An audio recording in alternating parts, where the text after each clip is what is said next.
All right, so today's section is section 3.4 part B, the second derivative test. Now we didn't talk about this portion last time because we ran out of time, but the second derivative test allows us to find the maximum or minimum of a function at a critical point. Without having to go through maybe drawing the skeleton graphs or the sign graphs. Like, it just gives us the ability to maybe bypass the skeleton graph that we normally draw. And we do have to find like the critical numbers and stuff still, but then we just test the second derivative at those critical numbers. And if we notice that at the second derivative the numbers are positive, we say it must be a minimum. If the numbers are negative, we say it's a maximum. So let me give you the definition of this thing first, okay? So I'm not sure why that's out there, but that's going to disappear right now. It says theorem 3.9. And this theorem has to do with the second derivative test. So this is what it states. It says, let f be a function such that f prime of c is equal to 0. In other words, make sure that you already found a critical number. Okay, so let f be a function such that f prime of c equals 0, and the second derivative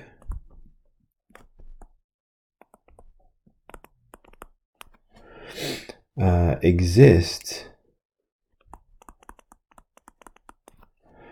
on an interval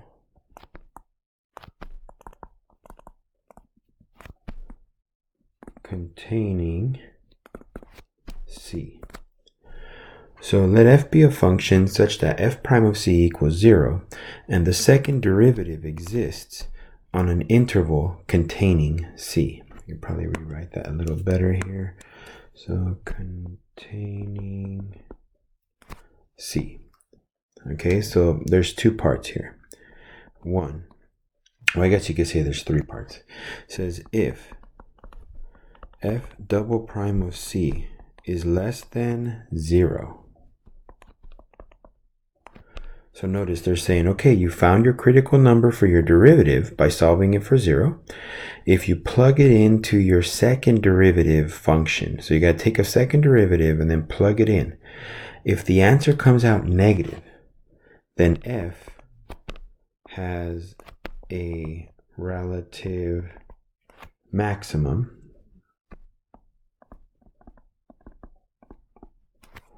at c comma f of c. 2. If f double prime of c is greater than 0, then f has a relative minimum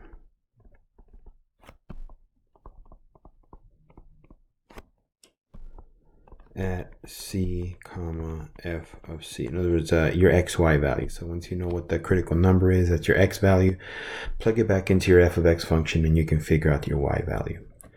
And the third part says if f double prime of c equals 0. So notice the first one was that it was negative. The second one is what if it's positive. The third one is, hey, what if it's neutral? What if it's 0? The test fails. So if that happens, then this test fails. So I'm just going to show you one example on this, okay? It's not a terribly difficult thing to do. One example should be more than enough. And then from there, I will give you guys your homework. You guys will be working on homework for the rest of this period. And then tomorrow, you guys will have a homework day. Okay, where you guys are just going to finish up homework as much as you can. Hopefully you get it all done. That way when I come back on Wednesday, you guys will be able to ask questions or whatever it is you need from me. Okay, so here's the example. Okay, so we're just going to call it example 1. That's basically all we need. Or actually, what example was it? Let me find out here. So I just looked back. This would be example 3. Okay, and the instructions are to find the relative extrema for f of x equal to negative 3x to the 5th plus 5x cubed. So remember, in order to use a second derivative test, okay, they tell us let f be a function such that the derivative is set equal to 0, and you solve for it. Okay, so I got to do that first. Let me take my derivative here. F prime of x is equal to negative 15x to the 4th plus 15x squared. Let me factor here. Negative 15x squared times x squared. That would be minus 1. So that means that I have a negative 15x squared times x minus 1 times x plus 1. So I'm factoring as much as possible, and then I'm going to set this equal to 0. So negative 15 x squared times x minus 1 times x plus 1 equals to 0. Now, if I solve this using the zero product property from Algebra 1, 15x squared equals 0, x minus 1 equals 0, x plus 1 equals 0. The three answers that I get are x equals negative 1, 0, and 1. Right? Because I'll get those answers here. X equals 0, x equals 1, x equals negative 1. So those are my three solutions. Now, once I know that those are the values that give me zeros for my first derivative, then I take my second derivative now. So let me change color here. I'm going to take my second derivative. So f double prime of x. So here's my first derivative. Okay. I'm looking at that. And when I take my next derivative, I get negative 60 x cubed plus 30x, which if I factor it, will be a negative 30x times 2x squared minus 1.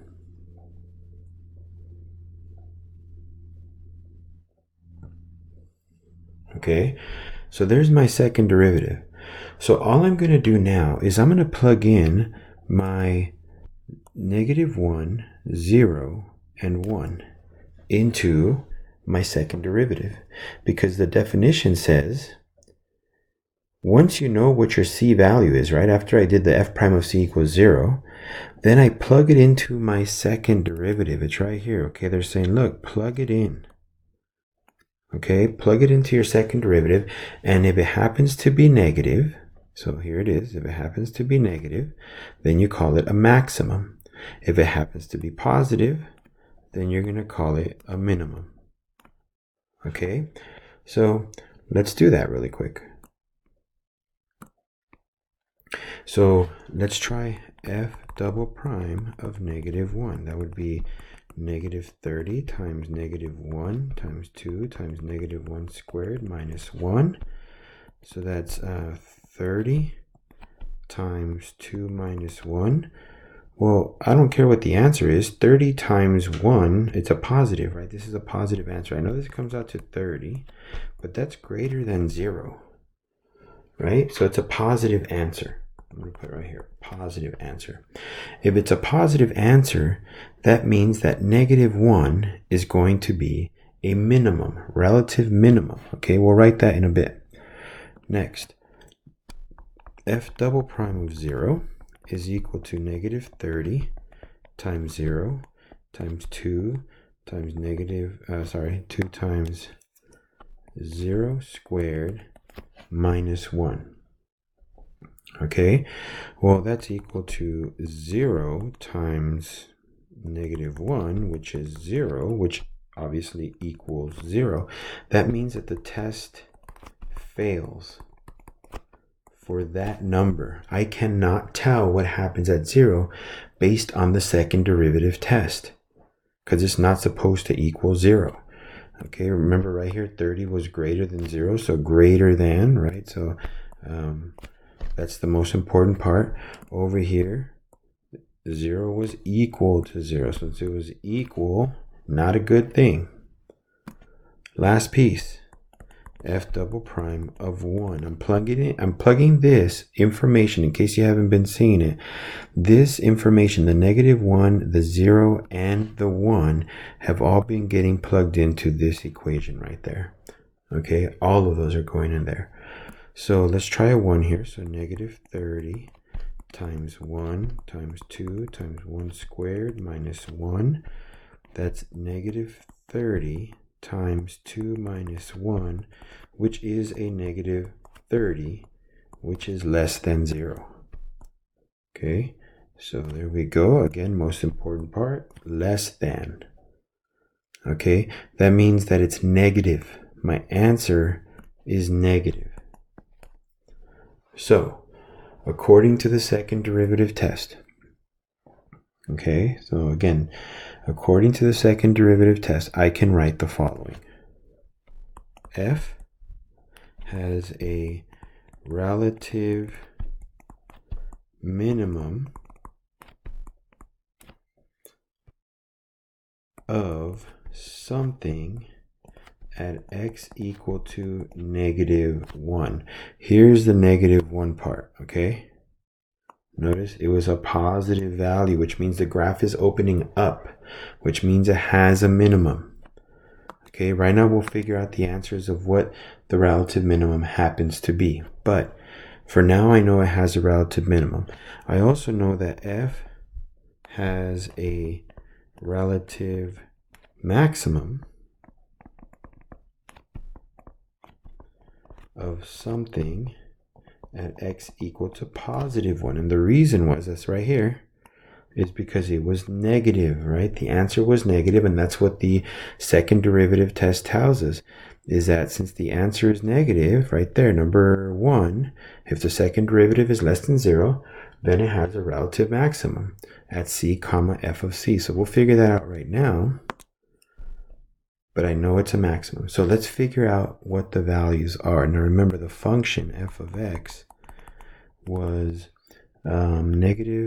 -3x to the 5th plus 5x cubed. So if I plug in f of -1 and also f of 1, let's see, 3 times -1 to the 5th plus 5 times -1 to the 3rd, that would be a +3 and a -5. So this is a -2.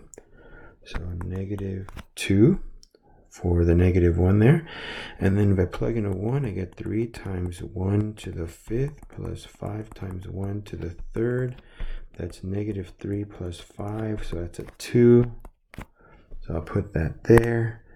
And this is my answer for the second derivative test.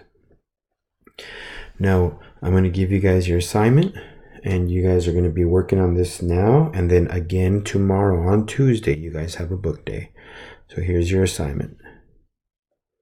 So your assignment is homework on page 195, numbers 1 through 8, 19 through 26, and 37 to 44. If you have any questions on this, I will be back on Wednesday, or you can always email me. So go ahead and start working in class, and then again, Tuesday you guys will have a book day.